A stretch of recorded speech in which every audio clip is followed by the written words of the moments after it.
데스티니와 전인적인 건강. 디모데후서 1장 9절 합독합니다. 하나님이 우리를 구원하사 거룩하신 소명으로 부르심은 우리의 행위대로 하심이 아니요 오직 자기의 뜻과 영원 전부터 그리스도 예수 안에서 우리에게 주신 은혜대로 하심이라. 아멘. 기도합니다. 아버지 하나님, 이 시간도 언약의 말씀, 진리의 말씀, 아버지의 말씀, 하늘의 말씀, 생명의 말씀, 영의 말씀을 선포합니다. 사람의 지혜와 세상의 지식으로 증가하지 않게 하시고 오직 성령의 나타남과 능력으로 증가할 수 있도록 기름 부어 주시옵소서.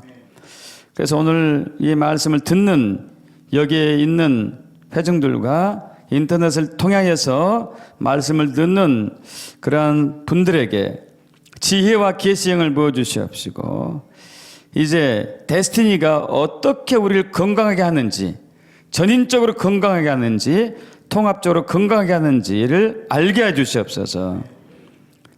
우리 주 예수 그리스도로 기도합나이다. 아멘. 여러분, 우리 모두는 건강하기를 원하고 있죠. 여러분, 신체가 건강하려면은 첫째는 피가 건강해야 돼요. 피가 건강한다는 얘기는 피가 맑고 깨끗해야 되고요. 혈액순환이 잘 될 때 피가 건강해요. 이때 면역력이 최고로 가죠. 면역력이. 그죠? 면역 기능이 활발해지기 때문에 건강해지는 것이죠. 또 두 번째는 피가 맑고 피가 깨끗해지고 깨끗한 피가 혈액순환이 잘 되었을 때 각 기관들, 오장육부라든가 뭐 뼈라든가 아니면은 근육이라든가 피부 뭐 털까지 비롯해서 모든 기관들이 건강하게 제 기능을 발휘를 하게 되는데 각 기관들, 특별히 오장육부들이 제 기능을 발휘할 때 건강하다 할 수 있겠죠. 우리 한의학에서는 오장육부라는 단어를 씁니다. 오장육부.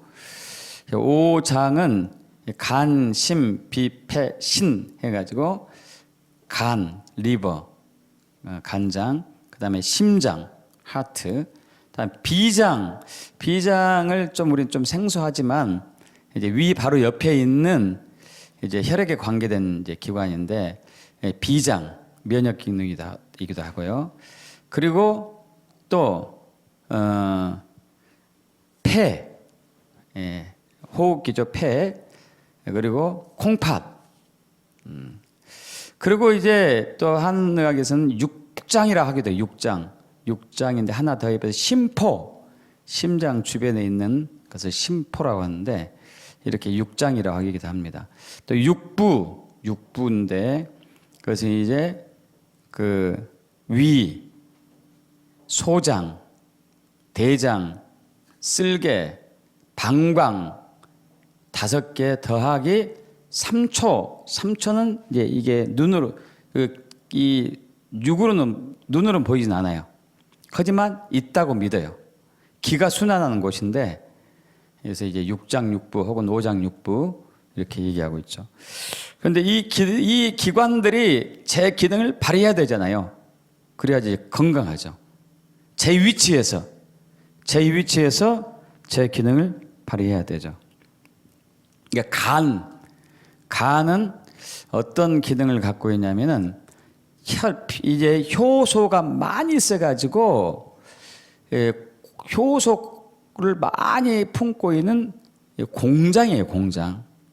여러 가지 일들을 많이 합니다. 노폐물 걸르기도 하고 뭐 여러 가지 일들 많은데 그 중에 큰 것이 피에 관련돼서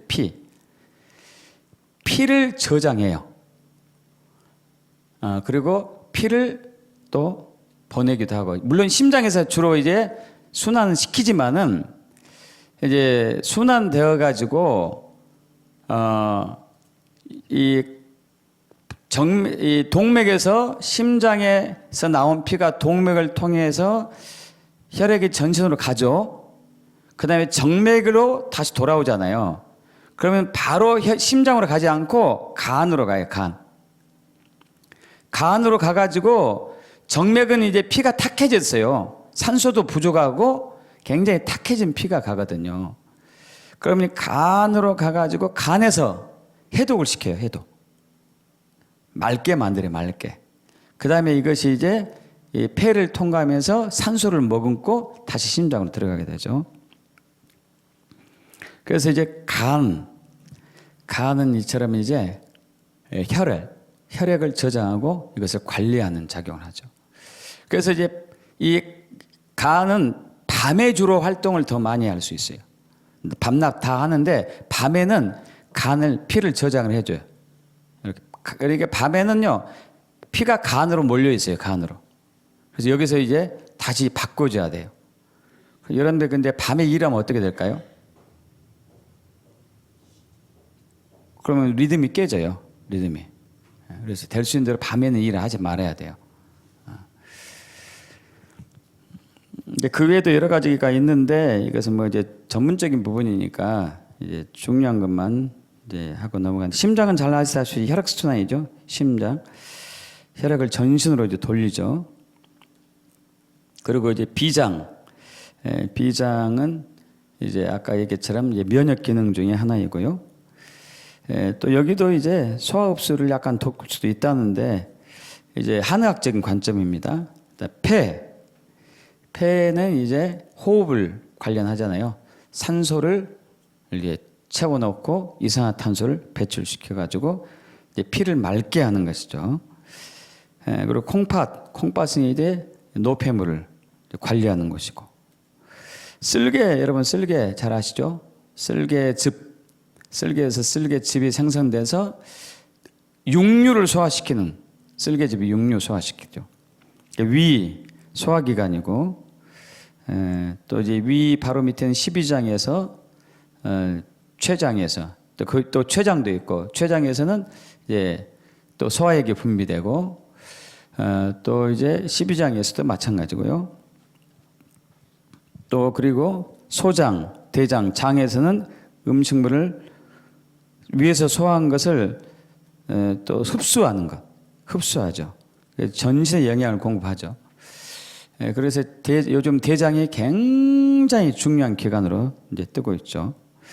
방광은 배뇨관에 관련하고, 삼초는 아직 기를 운행한다고 했습니다. 여러분, 이 각 기관들이 제 기능을 발휘할 때 이제 건강하죠. 근데 참 신기한 게요. 정말로 신기한 게, 여러분 우리가 이제 남자와 여자가 잠자리를 같이 하게 되면은 남자의 정자하고 여자의 난자가 결합해서 수정체가 되죠. 하나의 수정체가 되는데 이것이 세포 분열이 이렇게 세포 분열. 하나가 둘 되고, 둘이 4개 되고, 4개가 8개 되고, 뭐 8개가 16개. 계속 이제 배로 늘어나잖아요. 그런데 너무 신기한 게, 세포가 이렇게 계속 똑같은 세포가 늘어나다가 어느 때가 되면은 이게 똑같은 세포임에도 불구하고 어느 세포들은 눈이 되고, 어느 세포들은 코가 되고, 어느 세포들은 귀가 되고, 어느 세포들은 심장이 되고, 어느 세포들은 위가 되고, 어느 세포들은 뼈가 되고, 어느 세포들은 혈관이 되고 하는 게 정말 신기해요. 놀라운 거예요. 놀라운 거. 그래서 그것이 한치도 빈틈없이 이렇게 되잖아요. 코도 여러분, 코가 되는 게 이게 어떤 부분 높고, 어떤 부분 낮고, 어떤 부분 볼록하고, 어떤 부분 구멍 뚫리고 그러잖아요. 그죠? 정말 신기하지 않습니까?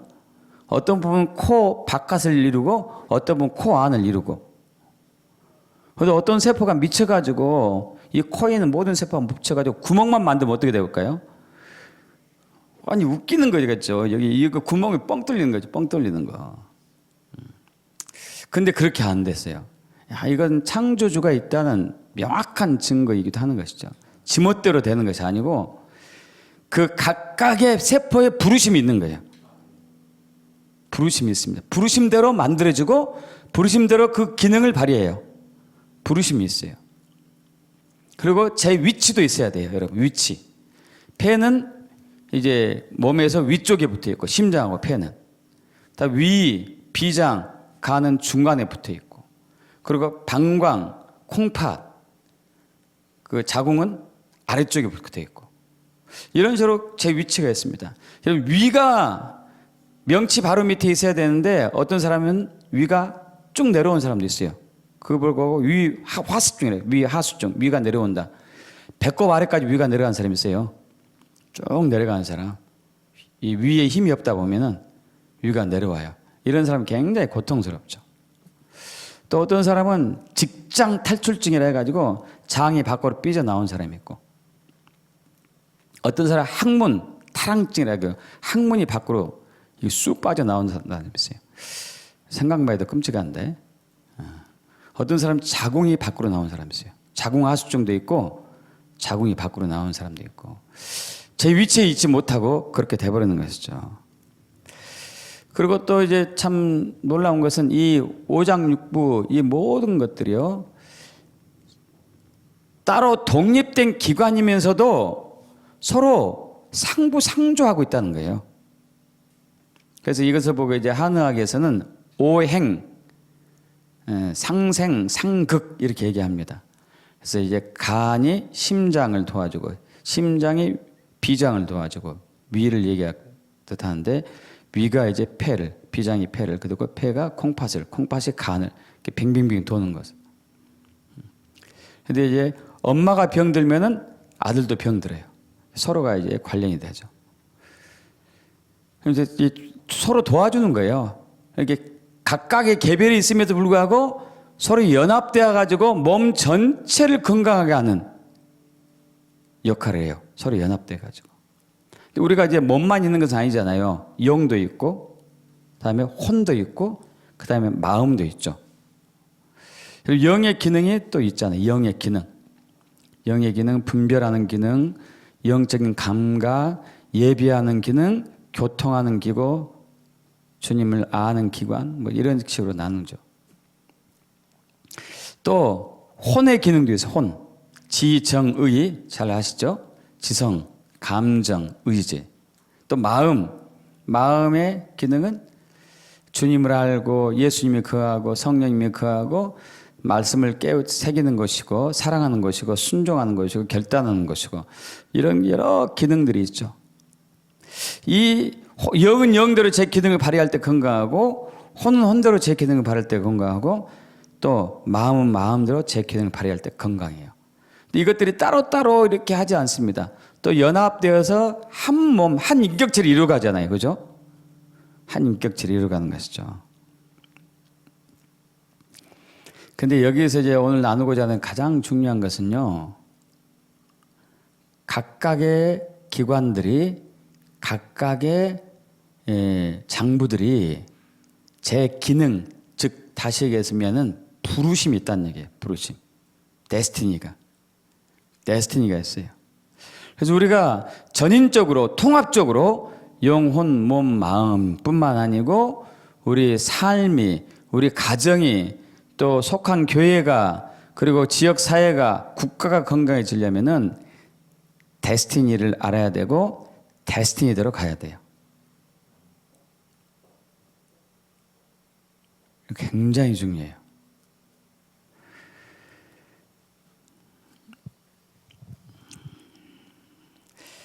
그래서 각 사람들, 그리고 각 가정들, 그리고 개교회들, 그리고 지역사회, 그리고 국가, 그리고 모든 열방은 각각의 부르심이 있어요. 데스티니가 있습니다.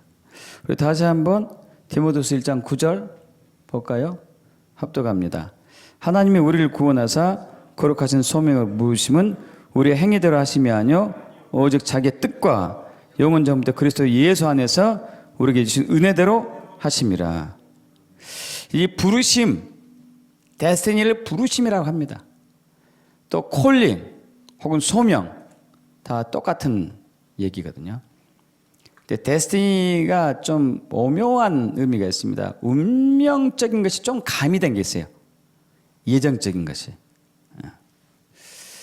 그래서 이 데스티니에 대해서 좀 알아볼 텐데 앞으로 넘어갑니다. 자, 앞으로 더 넘어가고요. 데스티니는 부르심, 콜링, 소명인데 데스티니에 또 앞으로 넘어갑니다. 데스티니는 정체성을 데스티니라고 합니다. 창세기 17장 5절 보면은 하나님께서 아브라함에게 나타나셨던 말씀하시죠. 내가 이제 후로는 내 이름을 아브라함이라 하지 아니고 아브라함이라 하리니 이는 내가 너를 여러 민족의 아버지가 되게 하려니라. 내가 너로 심히 번성하게 하리니 내가 내게서 민족들이 나게 하며 왕들이 내게로부터 나오리라. 아브라함의 데스티니예요. 아브라함의 데스티니. 정말 중요하죠.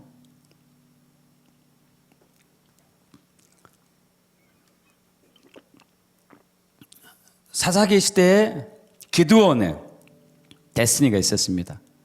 기드온 당시 그때 동방 미디안 족속들이 틈만 나면 이스라엘을 괴롭혔잖아요. 아시죠? 그래서 이스라엘 백성들이 너무 그들이 괴롭히니까 평지에서 농사를 짓지 못하고 산에 올라가서 산 위에서 농사를 지었어요. 그리고 추수기가 오고 나서 타작할 때도 그 미디안 족속들이 와서 뺏어갈까 봐서 숨어가지고 타작을 하기도 하고 그렇게 어렵게 살고 있었었는데 그때 하나님께서 미디안에게 기드온에게 천사를 보내죠. 그래서 이제 천사가 큰 용사여 여호와께서 너와 함께 계시도다. 기드온이 깜짝 놀라요. 그러면서 아니 주님이 우리와 함께 계시면 왜 우리나라가 이 꼴입니까? 이렇게 또 반문하니까 너는 가서 이 너의 힘으로 이스라엘을 미디안의 손에서 구원하라. 이거예요. 기드온의 정체성이에요. 이스라엘 미디안 손에서 구원해라. 그래서 내가 너를 보낸 것이 아니야. 내가 반드시 너와 함께 하려니 내가 미디안 사람 치기를 한 사람 치듯 할 것이다. 미디안을 쳐 부수는 게 기드온의 정체성이었어요. 즉 이스라엘을 미디안 족속부터 보호하는 게 기드온의 정체성이에요. 여러분 이거 기드온이 알았을까요? 몰랐을까요? 여호와 사자 오기 전까지 몰랐어요. 몰랐습니다. 마가복음 1장 2절에서 세례 요한에 관한 글이 나오죠. 내가 내 사자를 내 앞에 보내노니 그가 내 길을 준비하리라. 광야에 외친 자의 소리가 있어 이르되 너희는 주의 길을 준비하라. 그의 오실 길을 곧게 하라. 기록한 것과 같이 세례 요한이 광야에 이르러 죄 사함을 받게 하는 회개 소리를 전파하니. 초림 예수님이 오시기 전에 예수님의 오실 길을 준비한 자의 부르심을 받은 사람이 세례 요한이죠. 갈라디아서 2장 8절에 사도 바울이 이런 글을 씁니다. 베드로에게 역사하사 그를 할례자의 사도로 삼으신 이가 또한 내게 역사하사 나를 이방인의 사도로 삼으셨느니라. 베드로의 부르심은 할례자, 그러니까 이스라엘 민족들에게 복음을 전하는 것이었고, 바울의 부르심 뭐였어요? 이방인에게 복음 전한 것이었어요. 여러분 여기서 우리가 특이한 점을 발견해요. 여러분 사실 베드로가 이 이스라엘 유대 민족에게 복음을 전한다는 것은요, 조금 우리가 합리적으로는 맞지 않습니다. 왜냐하면은 베드로는 사실 글도 잘 몰랐던 사람이에요. 그럼 성경적인 지식이 바울보다 훨씬 부족이 있겠죠. 그럼 유대인들은 성경적 지식이 엄청나게 많잖아요. 근데 그런 사람들에게 가서 베드로가 말씀을 전하는 거예요. 사실 베드로는 차라리 이방 민족이 더 나아요. 바울은 성경적 지식이 정말 많기 때문에 유대인들이 훨씬 낫고. 근데 하나님 그렇게 하지 않으셔요. 왜? 창세전에 이미 계획이 그렇게 됐었으니까. 데스티니가 그거였으니까요. 여러분 이처럼 이제 데스티니는 정체성이면서 우리의 삶의 사명이기도 하고, 그래서 하나님의 공급을 반드시 받습니다. 아까 사사기에서 기드온에게 내가 너와 함께 할 것이다. 그럼 네가 미디안 족속을 한 사람 맺히듯 다 맺혀서 무너뜨릴 것이다. 하나님 함께 하시니까요. 할렐루야. 그리고 데스티니는 유업을 만듭니다. 유업. 그 가정의 유업, 교회의 유업, 지역사회의 유업, 국가의 유업을 만들게 돼요. 여러분, 데스티니의 특징이 있습니다. 특징 뒤로 넘어갑니다. 앞으로 참 특징은 첫째, 태어나기도 전에 미리 정해져요.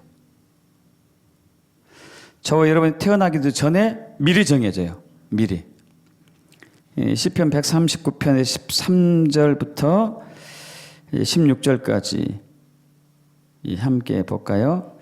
주께서 내 내장을 지으시며 나의 못대에서 나를 만드셨나이다. 내가 주께 감사함은 나를 지으심이 심히 규모하심이라. 주께서 하신 일의 기이함을 내 영혼이 잘 아나이다.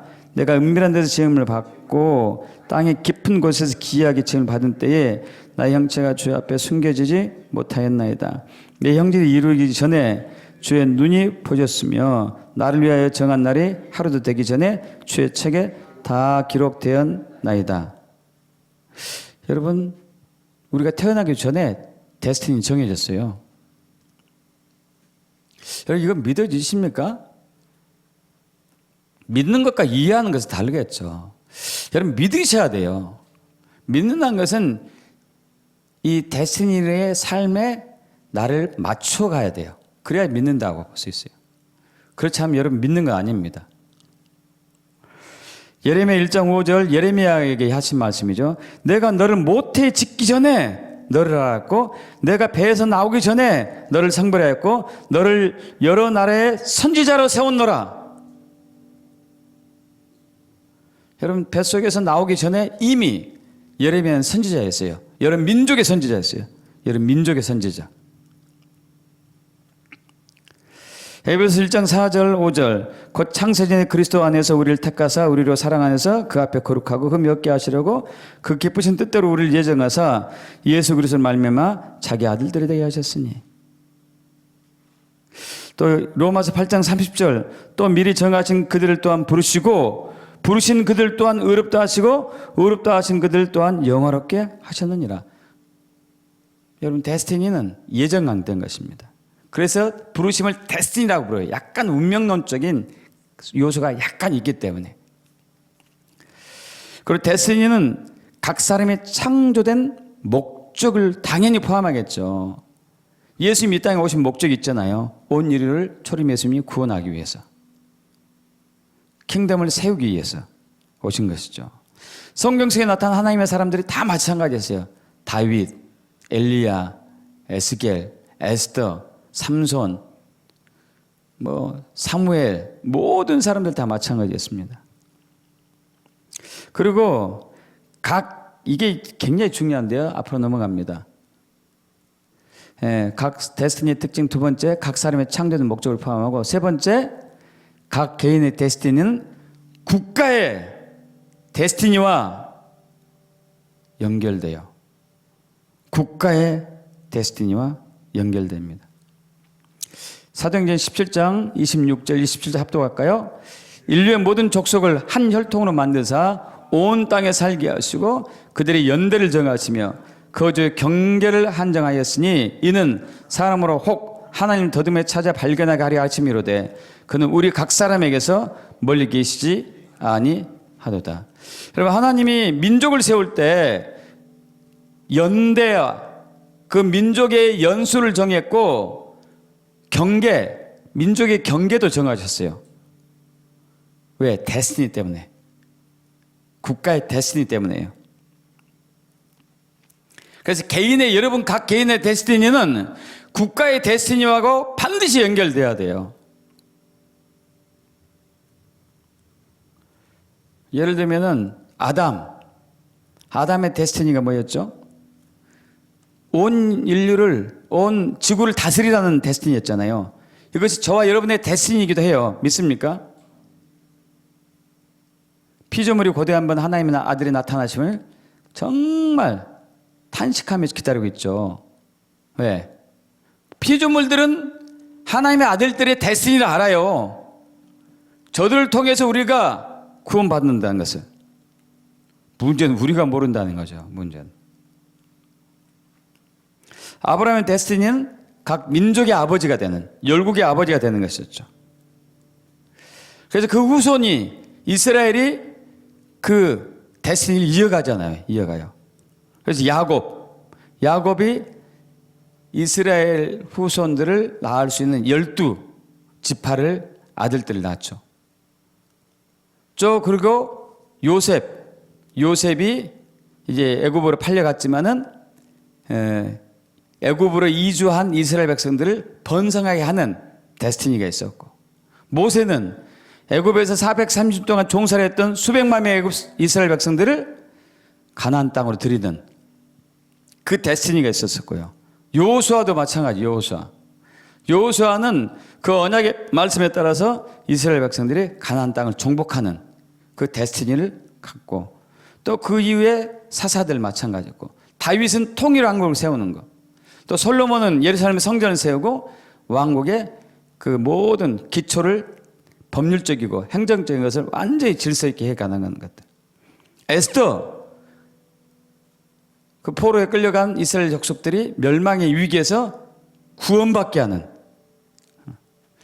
그래서 이제 우리가 이 말씀 잘 알고 있잖아요. 모르드게가 에스더에게 얘기하죠. 이스라엘 민족이 전멸당할 위기에 있을 때에 너는 왕궁에 있으니 모든 유다인 중에 홀로 목숨을 건지리라 생각하지 말아라. 이때 네가 만일 잠잠하면, 잠잠하여 말이 없으면 유다인은 다른 데로 말미암아 노인과 구원 얻으려니와 너와 내 아버지 집 멸망하리라. 내가 왕 후에 자리를 얻은 것이 이때를 위함인지 아닌지 누가 알겠느냐. 에스더의 데스티니. 이스라엘 백성들을 구원하는 것.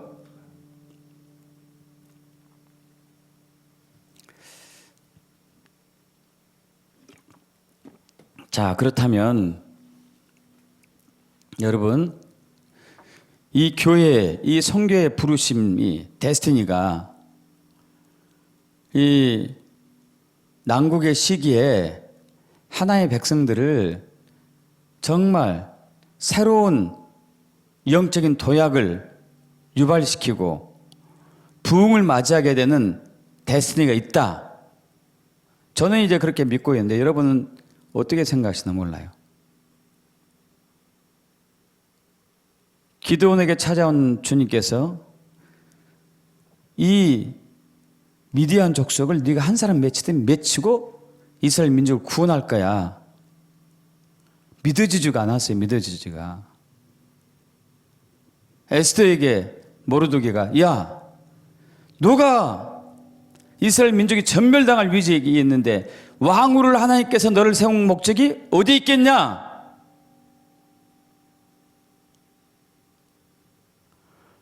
그리고 지금 여러분이 여기에서 신앙생활을 하고 있는 목적이 무엇 때문이냐?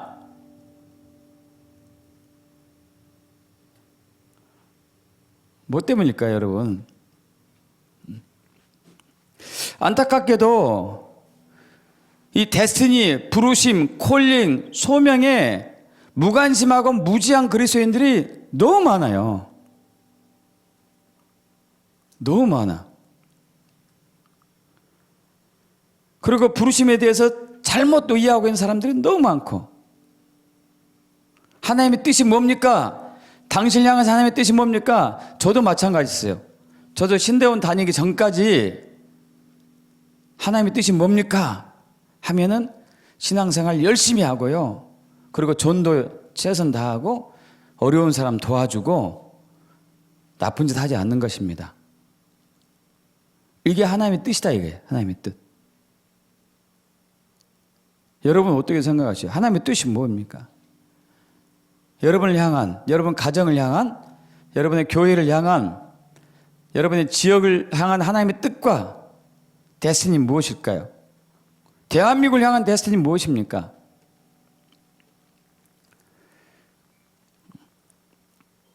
근데 우리가 여기에 고민 없다니까요? 고민도 안 돼. 신경도 안 쓰는 거예요. 신경도.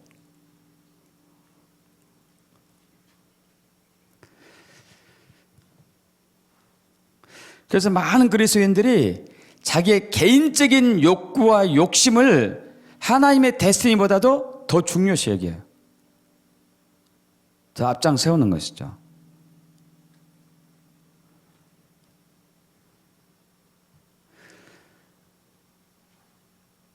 여러분, 각 개인의 데스티니는 국가의 데스티니하고 연결되고, 하나님은 하나님의 목적을 성취하기 위해서 각 민족에게 고유의 데스티니를 주셨습니다. 고유의 데스티니를.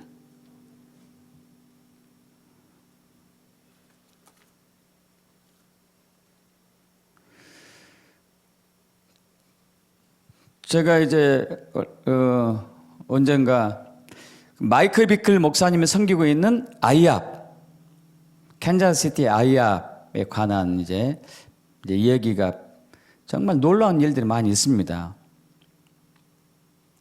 근데 그분은 정확하게, 마이클 비클 목사님은 하나님의 데스티니대로 움직이는 분 중에 하나예요.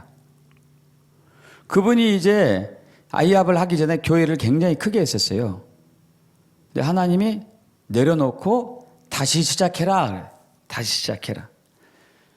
그래서 이 24시간 기도의 집을 세우라는 그 부르심을 받습니다. 데스티니가 데스티니. 그래가지고 그 많은 팀을 다 내려놓고 따로 떨어져 나와가지고 예배팀을 모으기 시작해요. 야, 24시간 기도의 집 2시간씩 하루에 12팀이 돌아가야 되거든요. 하루에 12팀. 그러면 일주일이면은 74팀이 돌아가야 되죠. 그죠? 여러분, 쉽지 않아요. 엄청나게 어렵습니다. 처음부터 그렇게 다 하지는 않았지만은 어쨌든 그렇게 계속 하고 있었었죠. 그런데 이제 그 중에서 화요일 날만큼은 이스라엘을 위한 기도의 날이에요. 하루 종일 이스라엘 위해서 기도해요. 하루 종일 이스라엘. 왜? 하나님께서는 모든 민족들이 이스라엘을 섬기기를 원하셨기 때문에 이 부르심 가운데 순종한 거거든요. 이스라엘을 위해서 기도했었어요. 그러다가 한 번은 예수를 믿지 않는 유대인, 미국인이 그곳을 지나다가 자기도 모르게 부부가 그 안에 들어갔어요. 자기들도 모르게. 근데 거기서 화요일날 들어간 거겠죠? 거기서 있다 보니까 아니, 이 사람들이 이스라엘을 위해서 자기 족을 위해서 하루 종일 기도하고 있거든요. 하루 종일 기도하고 있었어요. 그걸 보고 충격을 먹어요. 아니, 도대체 이 사람들이 누구길래 우리 조국, 내가 사랑하는 나의 족을 위해서 저렇게 열심히 간절하게 종일 기도를 하는가. 그래서 이 사람을 내가 이 대표를 만나봐야 되겠다 하고 이제 이 대표가 누군지 해가지고 마이클 비클하고 대면합니다. 그때 마이클 비클하고 마이클 비클 또 아주 친한 사람이 두 분이 이제 하고 만나게 됐어요. 넷이서 만나게 됐어요. 넷이서. 그래서 이제 유대인이 묻습니다. 아니, 뭐 때문에 그렇게 열심히 나의 조국, 그 남에 나타난 사람이 우리 조국을 위해서 기도합니까? 그랬더니 하나님은 이스라엘 사랑하십니다. 저도 이스라엘 사랑합니다. 하나님은 이스라엘 회복하기를 원하십니다. 저도 회복되기를 원합니다. 그래서 전심으로 기도하고 있습니다. 그랬더니 그 부부가 한참 말없이 고민하더니요, 무슨 얘기하냐면은 자기가 엄청난 땅을 소유하고 있어요. 어마어마한 땅을 수백만 평, 백만 평 넘는 것 같은데 어쨌든 모르겠습니다. 몇 평 정도 되는지는. 엄청난 땅을 소유하고 있는데 50년 전에 트루먼 대통령이라고 있어요. 트루먼 대통령 여러분 아시죠? 우리나라 6.25 때 한국전쟁 때 당시 미국 대통령이 33대 대통령. 이 33대 대통령, 이 트루먼 대통령이 이제 은퇴하고 어마어마한 땅을 소유하고 있었는데 트루먼 대통령이 돌아가시고 나서 자녀들이 그것을 유산으로 받았거든요. 근데 유산으로 받은 그 자녀들이 이제 그 땅을 다 팔았어요. 유대인에게 팔았습니다. 유대인에게 팔았는데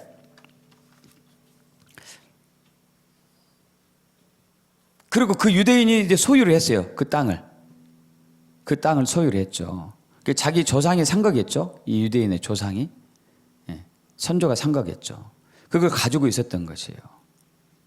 그 얘기를 가만히 듣더니 이 땅은 우리 선조가 선친께서 트루만 대통령을 통해서 후손들을 통해서 산 것인데 이 땅의 주인은 당신들이야 됩니다. 하고 그 땅을 줬어요. 줬는데 대신에 무료로 다 줄 수는 없고 제가 기억 못하는 10분의 1인가 100분의 1 가격을 달라고 그랬어요. 10분의 1인가 100분의 1 가격을. 근데 그때 이제 마이클 불크 목사님이 수중에 돈이 한 푼도 없었거든요. 죄송합니다. 저는 수중에 돈이 한 푼도 없습니다. 그래서 그것을 살 수가 없습니다. 이런 거예요. 그 얘기를 옆에서 듣고 있던 마이클 불크 친한 사람이 야 잠깐만 그런 거예요. 잠깐만. 그러더니 무슨 얘기를 하냐면은 어젯밤 내 아내가 꿈을 꿨다. 무슨 꿈을 꿨느냐? 너 내일 마이크 빅글이 땅을 사게 될 텐데 계약금, 원금 네가 줘라. 그런 거예요. 그런데 이제 이 친한 그분이 주식하는 분이었거든요. 주식하는 분이었는데 여러분 주식이 오를 때는 괜찮은데 내릴 때는 이제 막 주가가 하락하니까 잔고가 비게 돼요. 잔고가. 그래서 사실 그 전날까지 잔고가 그 주식에 잔고가 없었어요. 잔고가 없었습니다. 근데 계약하는 날 주식의 잔고가 확 늘어났는데 그 유대인이 원하는 가격이었어요. 이거 뭐 그러니까 그 친구가 하는 얘기가 그래요. 난 빼도 박도 못한다 이거. 내 아내가 예언했고 그리고 주식 잔고가 없었는데 갑자기 주식이 뛰어가지고 돈이 생겼는데 지금 저 사람이 우리에게 너한테 요구한 돈이다. 이거 내가 너 줄 테니까 계약해라. 근데 더 놀라운 사실은요. 또 놀라운 얘기가 있는데 이 트루만 대통령께서 우리나라를 이제 도와준 것도 엄청난 일이잖아요. 한국전에 참여하게 했잖아요. 미국이. 정말 우리나라의 은인이죠. 또 이스라엘에 대해서 은인이에요. 왜 그러냐면은 그때 2차 대전 이렇게 막 당시 2차 대전이 끝나고 난 이후에 이스라엘 독립권에 대해서 막 지금 이제 왈가왈부할 때였습니다.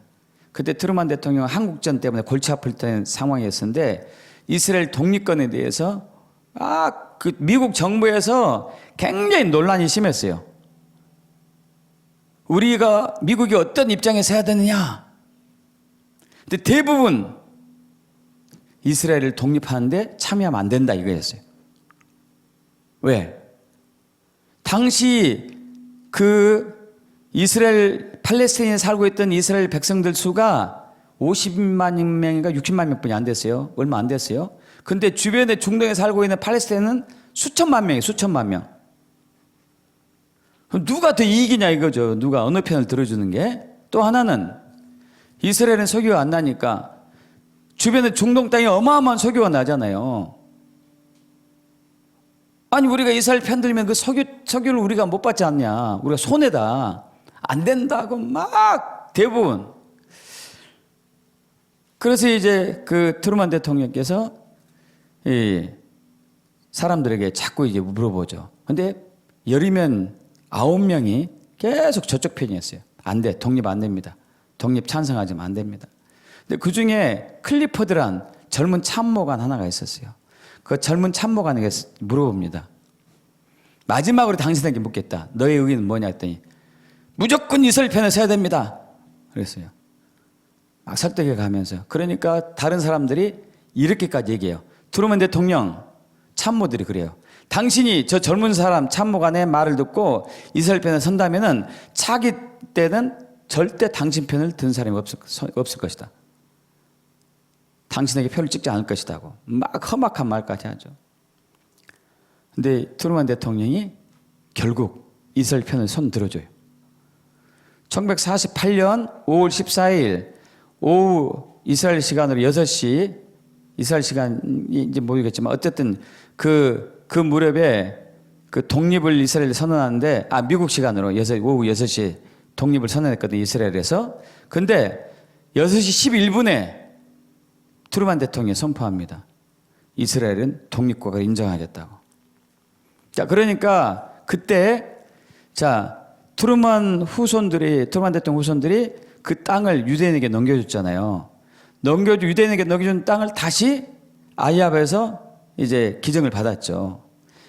그때 기공식 할 때, 그리고 그 부지를 아이압 대학교를 만들어요.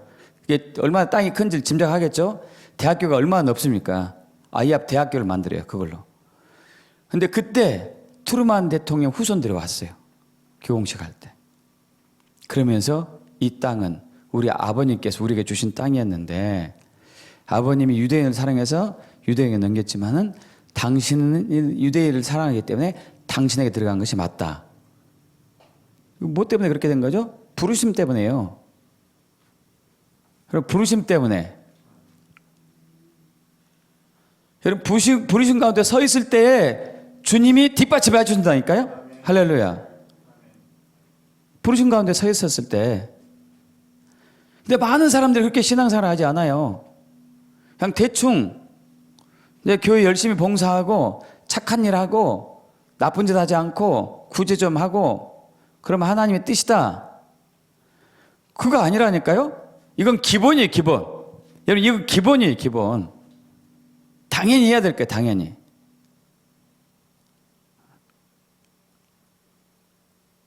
여러분, 위가 제 기능을 발휘합니다. 소화기관. 폐가 제 기능을 발휘해요. 호흡기관. 심장, 혈액순환기관. 제 기능을 발휘하죠. 뭐 때문에 발휘할까요? 나의 데스티니를 위해서. 나의 데스티니를 위해서. 이거 믿으십니까? 그래서 각 개인의 데스티니는 국가의 데스티니와 연결되는 것이죠.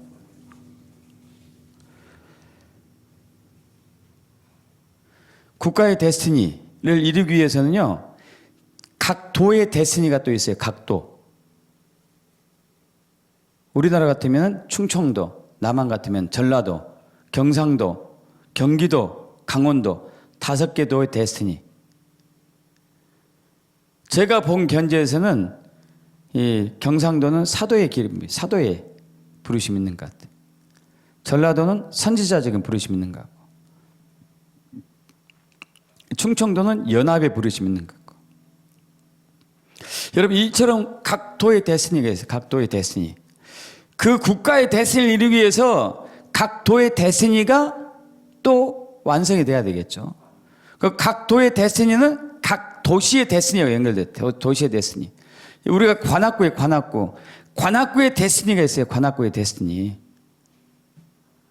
관악구의 데스티니는 저는 부흥이라고 해요. 부흥. 킹덤, 부흥. 우리 관악산에 올라갔을 때 환상으로 보여줬잖아요. 관악구의 데스티니, 관악구의. 우리 교회의 데스티니 뭐예요? 유나이티드, 연합의 데스티니, 부흥의 데스티니, 변혁의 데스티니. 여러분의 데스티니 뭡니까?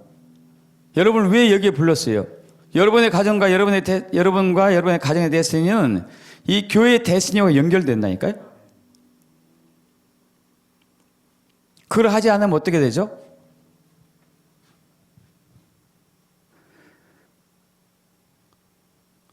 우리 뒤에부터 먼저 봐야 될 것 같네.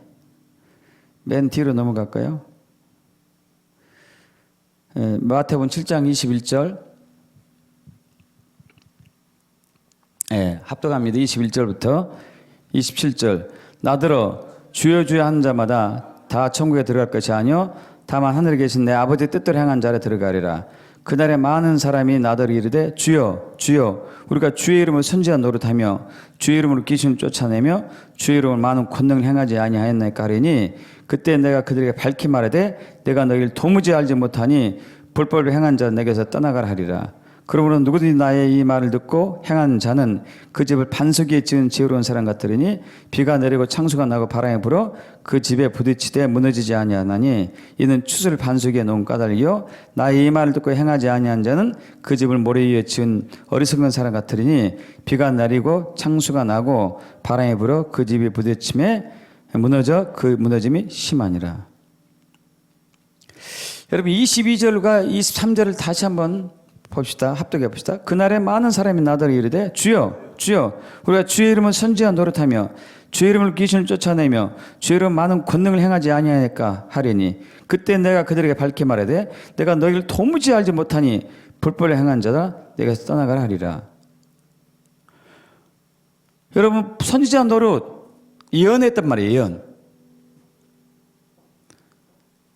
귀신도 쫓아냈어요. 축사했어요. 많은 치유 사역도 했어요. 또 복음도 전했겠죠. 근데 주님이 모른대요. 무엇을 안 했기 때문에? 21절이죠. 합독해 볼까요? 21절. 뒤로 넘어갑니다. 뒤 있나? 네, 21절 합독합니다. 나더러 주여 주여 한 자마다 다 천국에 들어갈 것이며 다만 하늘 계신 내 아버지 뜻대로 행한 자래요. 아버지 뜻이 뭐예요? 아버지 뜻. 여러분 아버지 뜻이 뭐죠? 성경에 있는 대로 순종하며 사는 게 아버지 뜻입니까? 여러분 이건 기본이라니까 기본. 데스티니를 이루는 거야. 창세 전에 계획한 주님의 목적, 주님의 뜻, 주님의 계획. 그렇다면 우리가 점검해 봐야 되는 거예요. 내가 무엇 때문에 신앙생활하고 있지 여러분? 여러분 무엇 때문에 신앙생활을 합니까? 주기도문 봅시다. 하늘에 계신 우리 아버지시여 이름이 그렇게 여김을 받으시오며 이건 기본으로요. 예배하는 자, 예배자. 나라 임하옵시며 킹덤 임하는 것. 뜻이 하늘에서 이루어진 것 같이 땅에서 이루어지다. 창세전에 저와 여러분을 향한 국가를 향한 가정을 향한 교회를 향한 지역을 향한 민족을 향한 부르심이 하늘에서 이미 이루어진 것처럼 우리에게도 이루어지는 것. 뜻이 하늘에서 이루어진 것처럼 땅에서 이루어지는 것. 여러분 데스티니에 대해서 어떻게 반응하며 살아왔어요?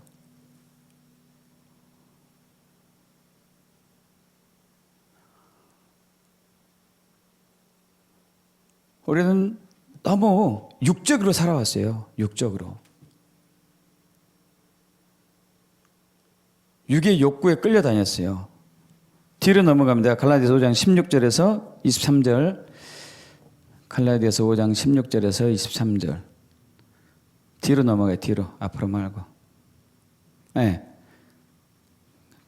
다시 앞으로 더.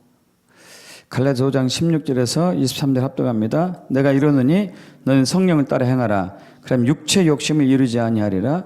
육체의 소욕은 성령을 거스르고 성령 육체를 거스리나니 이 둘이 서로 대적함으로 너희가 원하는 사지 못하게 하려 함이라.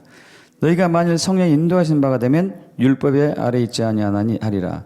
육체의 일은 분명하니 곧 음행과 도령과 호색과 우상 숭배와 주술과 원수 맺는 것과 분쟁과 시기와 분냄과 당지는과 분열함과 이단과 투기와 술 취함과 방탕함과 또 같은 것들이라. 전에 너희에게 경경같이 경계하노니 이런 일을 하는 자들은 하나님의 나라를 유업으로 받지 못할 것이요 오직 성령의 열매는 사랑과 희락과 화평과 오래 참과 자비 양성과 충성과 온유와 절제와 이 같은 것은 절제니 이 같은 것을 금지할 법이 없느니라. 자 여기서 16절 17절에 내가 이르노니 너희는 성령을 따라 행하라. 그럼 육체의 욕심을 이루지 아니하리라. 육체의 소욕은 육체의 욕구는 육체의 욕심은 성령을 거스르고 성령 육체를 거스르니 이 둘을 서로 저적함으로 내가 원하는 것을 하지 못하게 하려 함이라. 여러분 영녀의 소원, 성령의 소원이 있고요. 육체의 욕구, 육체의 욕심이 있어요. 근데 육체는 사실 옛사람의 부분의 한 부분이잖아요. 근데 아직도 많은 그리스도인들이 육체의 욕구에 끌려 살아요. 왜냐하면 데스티니를 중요시 않기 때문에. 데스티니를 중요시 않기 때문에.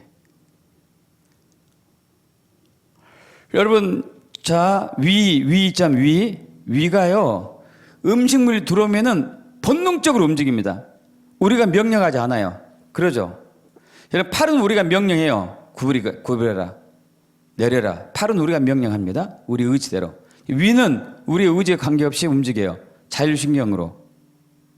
왜? 데스티니니까. 데스티니. 위에 데스티니예요. 음식이 비면 움직일까 안 움직일까? 운동 안 해요. 위에 그걸 분비하지 않습니다. 근데 스트레스 받으면은 위가 혼돈이 와가지고 위에 산을 분비해버려요. 그럼 속쓰림이 동반되죠. 위궤양이 생기죠.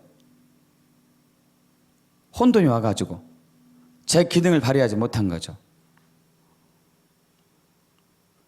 자, 위는 데스니가 있어요. 데스니. 음식물을 소화시키는 데스니. 이것이 제 기능을 발휘하지 않으면 어떻게 될까요?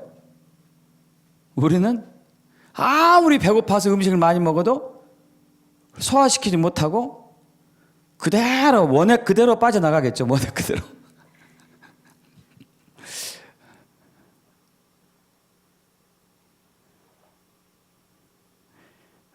그 말 하고 싶은데 들어오서 얘기 못하겠다 이게.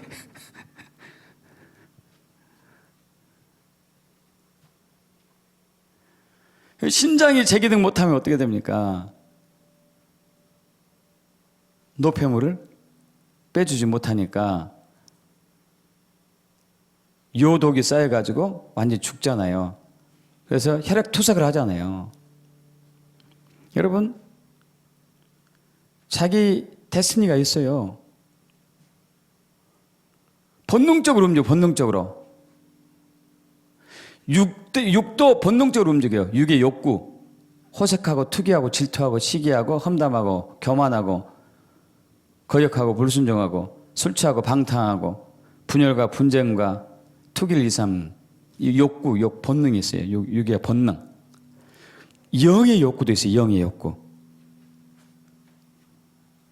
앞으로 넘어가 봐야 그걸 따로 적었나 모르겠는데, 자, 육체의 소욕은 성령의 것, 성령 육체의 것이라니 이 둘이 소직하면 너희가 원하는 것. 여러분이 원하는 것이 있어요. 여러분이 원하는 게 뭘까요? 여러분이 원하는 게 뭐라고 봐요, 여기서? 여러분이 원하는 걸 하지 못하게 한대요. 육의 욕구가.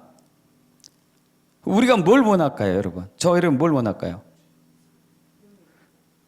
데스티니가 이루어지는 거 원하는겠죠. 데스티니가 이루어지는 거. 욕구가 있다는 게 성령의 욕구, 소원. 성령의 소원, 영의 소원. 여러분 위의 데스티니 뭐라고요? 소화시키는 것. 그죠? 그럼 우리의 소원은 뭐예요? 우리가 소원. 데스티니로 사는 것. 위의 데스티니가 소화시키는 것이니까 우리의 데스티니가 뭐예요? 우리의 목적대로 사는 것. 우리의 소원. 이것을 무엇이 방해한다고요? 육체의 욕구가, 육체의 소욕이, 육체의 탐심이 이거 방해를 해요. 방해를. 그런데 교회는 열심히 나와. 열심히 기도는 해요. 열심히 봉사도 하고 열심히 섬기고 열심히 11조 하는데 내 소원, 영의 소원, 성령의 소원, 이것은 관심이 없어. 그러면 아까 얘기한 것처럼 마태복음 7장 21절 이하가 일어나요. 난 너 모르겠다. 너하고 나하고 무슨 상관이냐?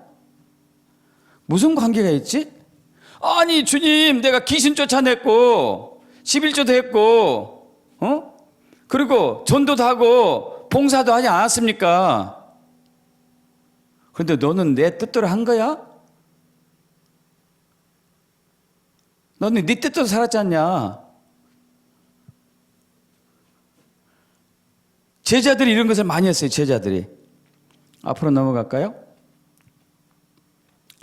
자, 여러 번 있었었는데 그들이 틈만 나면은 서로 높아지고 있어요. 높아지고다. 한 번은 마가복음 10장 32절 이하에서 예수님께서 자기가 이제 십자가에 고난 당가지고 죽고 그리고 사흘 후에 살아난다고 얘기했습니다. 굉장히 비통한 상황이겠죠. 여러분 그러지 않겠습니까? 고난당하고 죽으시는데 즐겁게 얘기할 수는 없잖아요. 굉장히 엄중하고 심각하게 비통한 마음을 표현했겠죠. 근데 그때 참 은혜롭게도 세베대 아들 야고보 요한이 엄마 모시고 왔습니다. 엄마 모시고. 여기서 근데 엄마 얘기는 없지만은 야고보 요한이 선생님이요, 우리가 무엇을 원하든지 그 원한 것을 이루어지길 원합니다.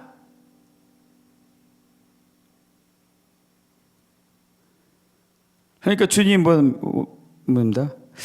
무엇을 해주길 원하느냐. 그러니까 그 둘이가 주의 영광 중에 하나는 주님의 오른편에, 하나는 왼편에 앉게 해주세요. 이제 이게 중요해요. 38절 합독합니다. 예수께서 이르시되 너희는 너희가 구하는 것을 알지 못하는도다. 내가 마시는 잔을 너희가 마실 수 있으며 내가 받는 세례를 너희가 받을 수 있느냐? 여러분, 지금 야고보와 요한이 뭘 원해서 왔어요? 뭘 원해서? 주님이 영광 중에 나타날 때 하나는 오른편에, 하나는 왼편에. 여러분, 누가 원하고 있어요 지금? 야고보하고 요한이 원하고 있어요. 요한이. 근데 예수님이 뭐라고 합니까? 너희는 너희가 구하는 것을 알지 못한대요. 이게 무슨 얘기예요? 여러분 이해 갑니까? 분명히 원하는 것이 있어서 왔지 않습니까? 주님, 우리가 원하는 것을 들어주세요 하고 왔잖아요. 뭘 원하는데? 아니, 영광 중에, 주님 영광 중에 오시면 하나는 오른편에, 하나는 왼편에 앉게 해주세요. 그랬더니 예수님이 너희가 무엇을 구하는지 모르는구나. 이거 무슨 얘기일까요?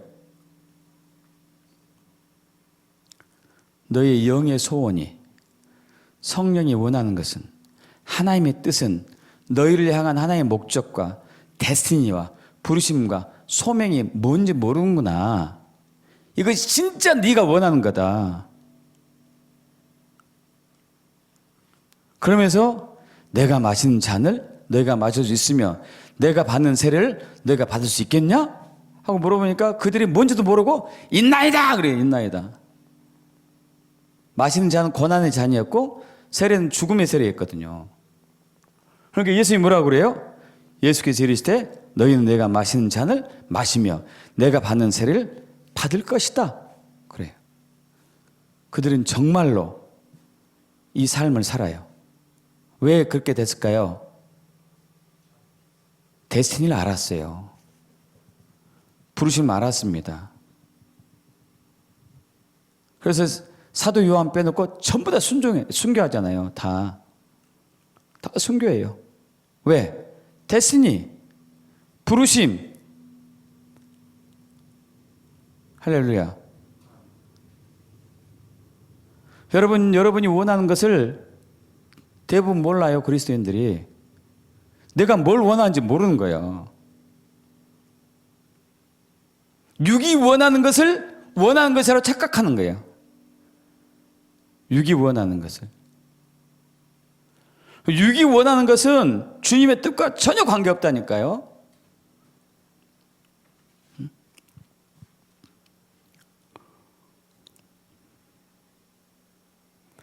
대한민국에 부르심이 있어요. 대한민국. 열방을 위해서 기도하는 기도의 나라. 열방의 복음을 전하며 섬기는 선교의 나라. 할렐루야. 마지막 시대의 선두주자. 이스라엘 편에서는 양의 나라. 부르심이 있다니까요.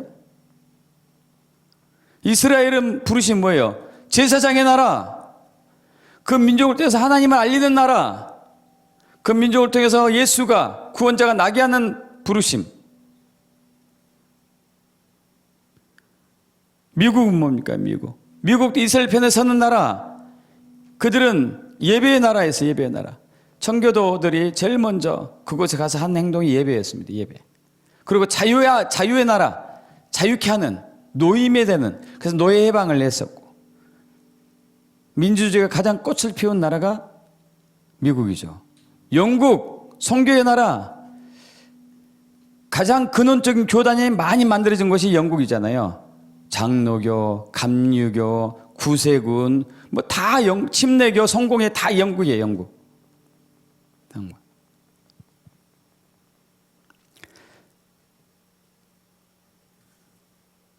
여러분, 우리가 이 데스티니도 살지 않으면요, 우리는 주님과 관계없어요. 많은 분들이, 많은 목회자들도 그러고, 많은 그리스도인들이 여기에 관계없어요. 여기에 신경 쓰지 않아요. 그냥 교회. 내 교회 어떻게 부흥시킬까? 성도들은 거기에 발맞춰가지고, 목사님의 목회 계획에 자신의 삶을 조정하고, 충성하고, 그나마 이것은 나은 편이지. 어떤 사람은 하나님 이용해서 자기 욕심을 이루는 것. 그러니까 어쨌든 이런 종류의 그리스도인들은 주님 그날에 가서 주님이 나 모르겠다. 너하고 나하고 무슨 상관이 있냐?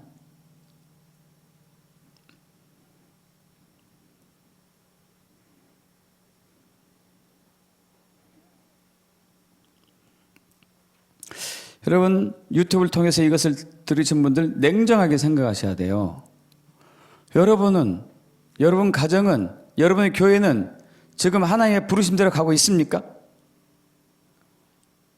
하나님의 데스티니를 향해서 한 발 한 발 나아가고 있습니까? 여러분이 섬기는 교회의 목회자가 여러분을 그렇게 훈련하고 있는가요? 만약 그렇지 않다면은 회개하셔야 돼요. 회개하고 주님께 돌아와야 됩니다. 주님의 목적으로 돌아와야 되고 데스티니로 돌아와야 돼요. 여러분이 섬기는 교회가 그렇지 않다면은 담임 목회자가 그렇게 될 수 있도록 기도하셔야 돼요. 주여, 우리 교회 담임 목사님이 이 교회를 향하신 하나님의 목적과 뜻을 알게 해주시옵시고, 이 지역에 우리 교회를 세우게 하신 주님의 목적과 데스티니를 알게 해주시옵소서. 그리고 우리를 그것으로 인도하게 해주시옵소서 하고 기도하셔야 돼요.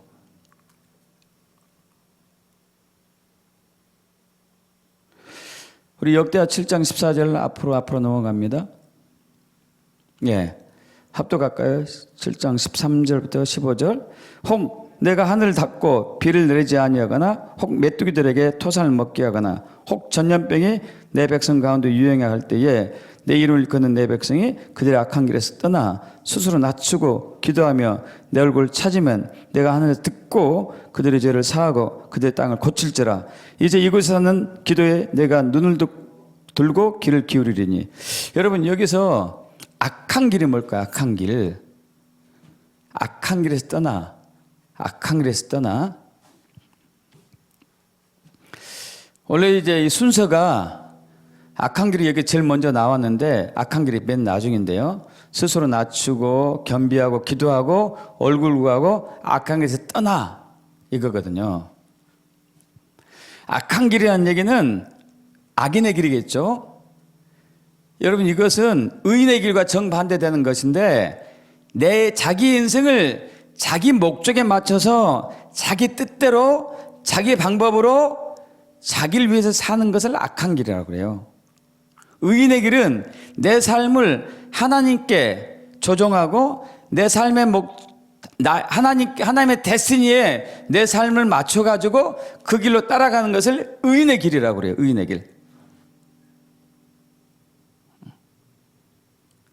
악인과 의인의 차이는 성경에서는 이거예요. 우리는 악인, 의인 하면은, 악인 하면 나쁜 사람, 죄 짓는 사람, 의인 하면 좋은 사람, 선한 사람 이렇게 생각하는데, 여러분, 이것은 세속적인 관점이고, 성경에서 악인의 길, 의인의 길은 하나님의 목적되느냐, 하나님의 데스티니에 내 삶을 조정하느냐, 아느냐, 이거 차이예요.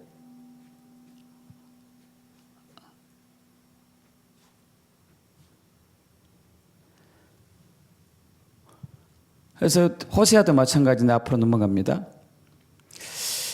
자, 호세아 6장 1절부터 7절까지 합독해 볼까요? 오라, 우리가 여호와께로 돌아가자. 여호와께서 우리를 찢으셨으나 도로 낫게 하실 것이요, 우리를 치셨으나 싸매어 주실 것입니다. 여호와께서 이틀 후에 우리를 살리시며 셋째 날에 우리를 일으키시니 우리가 그의 앞에서 살리라. 그럼 우리가 여호와를 알자. 힘써 여호와를 알자. 그의 나타나시면 새벽빛같이 어김이 없나니 비와 같이 땅을 적신 늦은 바 같이 우리에게 임하시리라 하니라. 에브라임아 내가 내게 어떻게 하랴. 유다야 내가 내게 어떻게 하랴. 너희 이내가 아침 구름이나 시없어진 이슬 같도다. 그러면 내가 선지자들로 그들을 치고 내 입의 말로 그들을 죽였노니 내 심판은 빛처럼 나오니라. 나는 인애를 원하고 제사를 원하지 않으며 번제보다 하나님을 아는 것을 원하노라. 그들은 아담처럼 언약을 어기고 거기서 나를 반역하였느니라. 아담처럼 나의 언약을 어기고 하나님의 언약, 하나님의 약속, 하나님의 데스티니를 어기고 나를 반역했다. 나는 번제보다 하나님을 아는 것을 원한다. 나는 제사보다 인애를 원한다. 하나님을 알고 하나님을 사랑하고 하나님의 목적 가운데 하나님의 데스티니 가운데 너의 삶을 조종하는 것을 원하지, 네가 종교생활 열심히 하는 것보다도 이게 더 중요하다.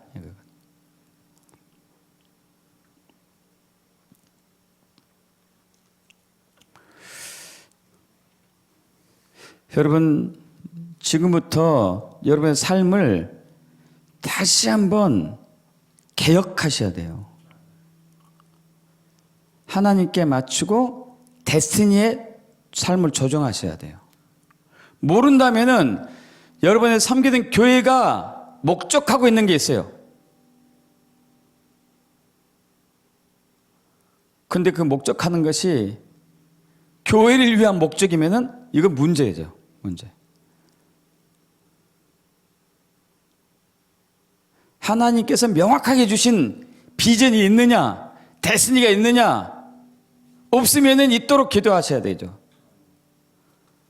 이미 우리가 맨 처음에 봤다시피 하나님께서 우리를 향한 부르심은 우리의 뜻대로 우리의 행위대로 하심이 아니요 영원전부터 그리스도 예수 안에 있는 은혜대로 하십니다. 할렐루야. 우리를 부르심, 우리의 소명 믿습니까? 하나님께서 우리를 구원하사 거룩하신 소명을 부르시면 우리의 행위대로 하심이 아니요 오직 자기의 뜻과 영원전부터 그리스도 예수 안에서 우리에게 주신 은혜대로 하심이라. 그럼 아까 제가 서두에 말씀드린 것처럼 저도 신대원 다니기 전에 그런 똑같은 생각을 했습니다. 인본주의 생각. 하나님의 뜻이 뭡니까? 그러면 열심히 말씀대로 사는 것이죠. 교회 열심히 섬기는 것이죠.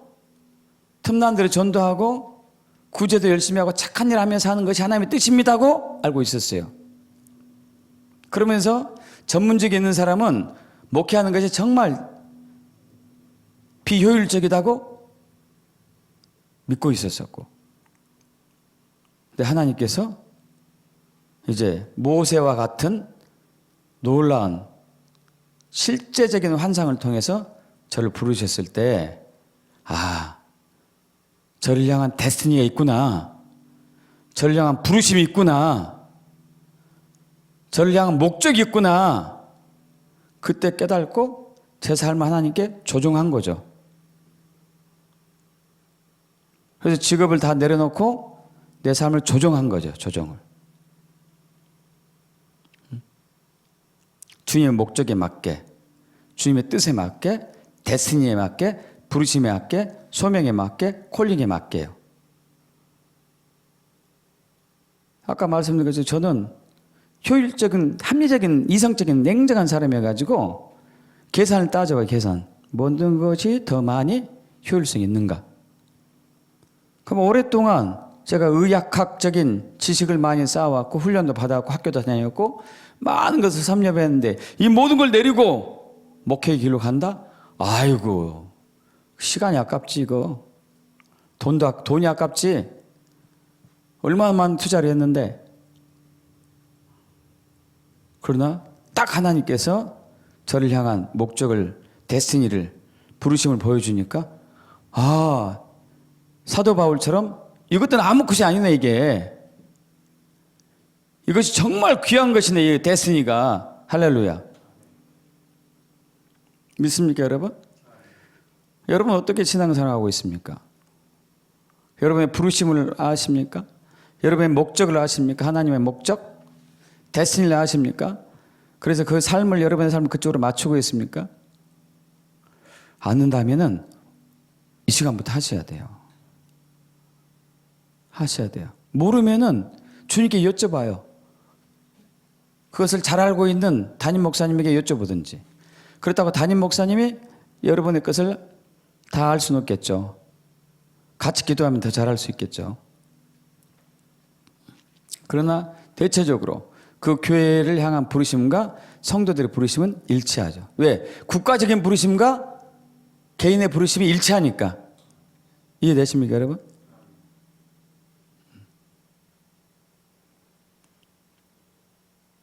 그래서 오늘부터는 데스티니에 대해서 여러분 모든 걸 정진하셔야 돼요.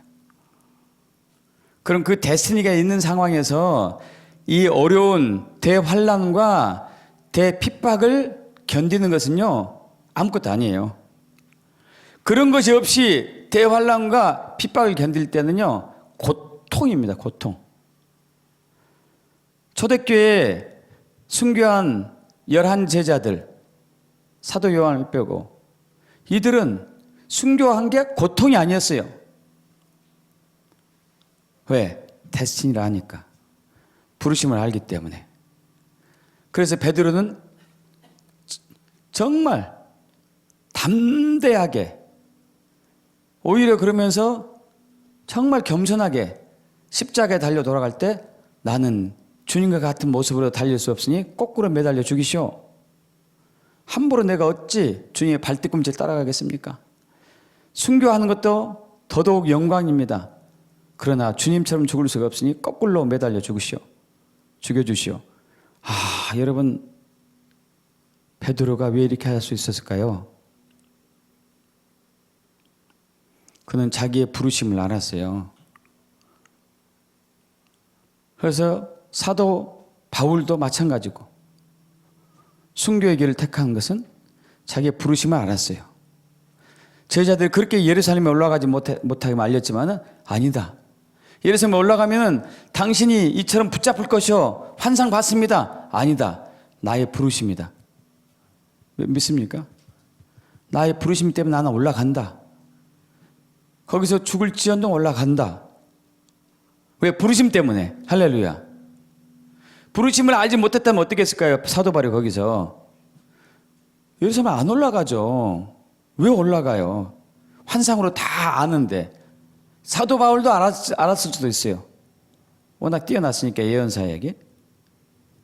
그러나 아가보가 예언하고 빌립의 네 딸들이 예언하고 사람들이 말렸음에도 불구하고 올라갑니다. 왜? 부르심 때문에. 데스티니 때문에. 그리고 두려워하지 않아요. 할렐루야. 그래서 데스티니 속에 있으면은요, 오장육부가 자기의 데스티니대로 움직이면은 건강하듯이 우리가 우리의 데스티니대로 움직이면은 영혼, 몸, 마음이 건강하다니까요. 믿습니까, 여러분? 삶의 형통함이 있습니다. 당연하죠. 왜? 데스티니로 사니까. 하나님이 뒷받침해 주니까. 그때 하나님이 뒷받침해 주는 거예요. 데스티니대로 사니까.